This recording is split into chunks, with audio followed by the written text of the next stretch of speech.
దేవుడు నీకు చేసిన మేలుల విషయంలో ఎవరైనా సరే, నీ పొరుగువాడైనా, నీ స్నేహితుడైనా, నీ పక్కవాడైనా, నీ ఎదుటివాడైనా, దేవుడు నీ ఆత్మీయ జీవితమును చూసి, నీ ఎదుగుదలను చూసి, నీ ఆశీర్వాదమును చూసి దేవుడు తట్టు తిరుగుతారు. మనము కూడా అలాగున మనం ఎందుకు ఉండకూడదు? ఆమె నిజమే. ఈరోజు ప్రపంచమే, లేకపోతే మన కుటుంబమే, మన జీవితాలే భయంకరమైన నాశనకరమైన పరిస్థితుల్లో ఊబిలో దిగిపోతున్నాయంటే, నాశనకరమైన పరిస్థితుల్లో చిక్కుకుపోతున్నారు అంటే మన ఆలోచనలు మంచివి కాక, మన ఉద్దేశాలు మంచివి కాక.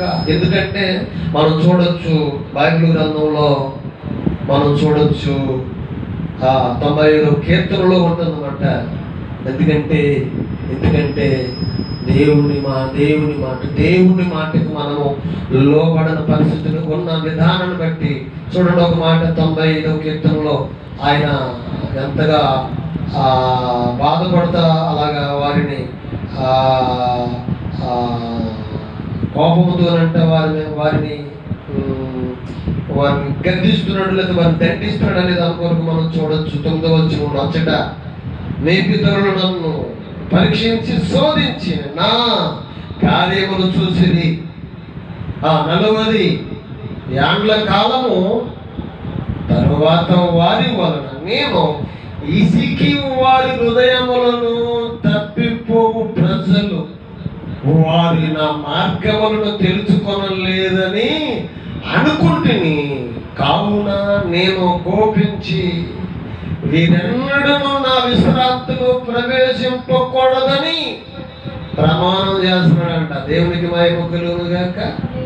నిజము, వీరెన్నడూ కూడా నా విశ్రాంతిలో ప్రవేశింపకూడదు. దేవుడే ప్రమాణం చేస్తున్నాడు. నా మందిరానికి రావడానికి వశపడదు. వీళ్ళని బహిష్కరిస్తున్నాను, వీళ్ళని బహిష్కరిస్తూ, అలాగే ఆదాము అవ్వలు ఏదేనులో నుంచి బయటితో చక్కిని ఎలాగ కంచిగా వేసాడో వీళ్ళనంట మందిర ఆదరణలోకి రాకోకుండా ఆయనే వారిని బహిష్కరిస్తున్నాడని చెప్పి వాక్యం ద్వారా సెలవిస్తున్నాడు. ఆయన స్తోత్రం చెప్తాం గట్టిగా. ఎలాగట? నా విశ్రాంతిలో వారు ప్రవేశింపదు. నిజమే, నేను 6 రోజులు పని చేసి 7వ రోజున నేను విశ్రమించి ఉన్నాను. మనం చూడొచ్చే మరి పత్రికలో కొందరైతే అనుసరించారంట, ఆయన విశ్రాంతిలో ప్రవేశించి ఆయనతో విశ్రమించే వారిగా ఉన్నారంట. కొందరైతే అలాగ లేరంట. దేవుడికి లోపడని పరిస్థితులు కలిగి, దేవుని సన్నిధికి వెళ్ళని స్వరం వినపడుతున్నా, దేవుడు శబ్దం వినపడుతున్నప్పుడు కూడా దేవుని పట్ల విధేయత శోభన వారిగా మానవుడు జీవిస్తూ ఉన్నాడు. కానీ అక్కడ దావీదు ఆ విధముగా దేవుని కార్యములను గూర్చి మాట్లాడుతున్నప్పుడు అంట భూరాజులు విన్నారంటండోయ్. భూరాజులు విని ఏం చేస్తున్నారంటే, భూరాజులు అంటే ఏం చేస్తున్నారంటే, గమనించి సెలవిచ్చినట్టు దేవునికి కృతజ్ఞతాస్తుతులు చెల్లించడమే కాదు, యెహోవా ప్రభావము గలవాడని వారి యెహోవా మార్గమును గురించి గానము చేయుదురు. యెహోవా మహోన్నతుడైన ఆయన దీనులను లక్ష్యపెట్టును, ఆయన దూరము నుండి గర్విష్ఠులను బాగుగా ఎరుగును. నేను ఆపదలో చిక్కబడి ఉన్నాను, నీవు నన్ను బ్రతికించి ఉన్నావు. నా శత్రువులు కోపము నుండి నన్ను రక్షించుటకై నీవు నీ చెయ్యి నాపై సాపి ఉన్నావు అన్నాడు ఆయన. ఆమె ఎంత గొప్ప వాక్యం! ఏం కావాలి ఈ రోజున?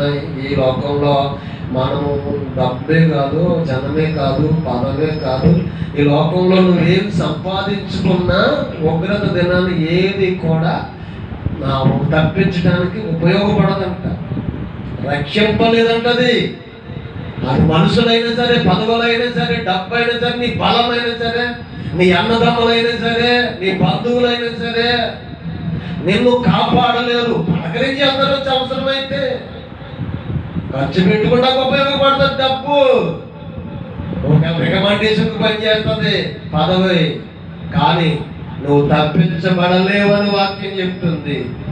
ఏ కీడు నుండైనా, ఏ సమస్య నుండైనా, ఏ బలహీనత నుండైనా, ఏ శాపము నుండైనా, ఏ మరణము నుండైనా నువ్వు తప్పించబడాలంటే తప్పించగలిగిన వాడు ఒకే ఒకడు ఉన్నాడు, ఆయనే మన ప్రభు అయిన క్రీస్తు.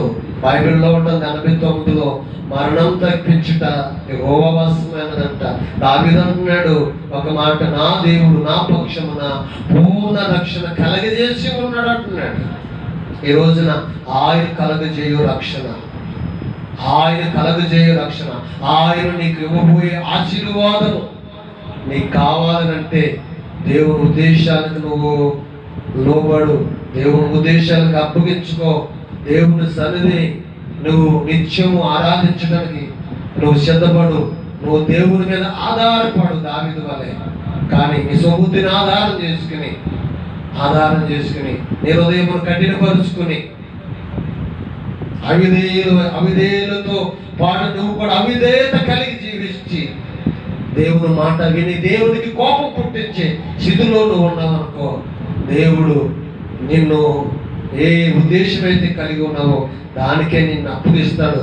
అప్పగించినప్పుడు బైబిల్లో సౌలు చూపిస్తున్నాడు కదా, సౌలుకి ఎటువంటి దుస్థితి సంభవించిందో అటువంటి దుస్థితి నీ కుటుంబంలో ఏర్పడినప్పుడు ఆ భయంకరమైన పరిస్థితి ఎవరికి ఏర్పడకూడదని దేవుడు 2000 సంవత్సరాల క్రితమే ఆయన తన పిల్లలు రక్త మాంసములు గలవారై ఉన్నారని, ఆయన కూడా మన కొరకు రక్త మాంసములు గలవాడై మనలో మన వంటి అనగా మన సహోదరుల వంటి వాడుగా మనలో జీవిస్తున్నాడంట. అటువంటి జీవించుతున్న యేసుని నీవు గుర్తించగలవా? హల్లెలూయా, హల్లెలూయా.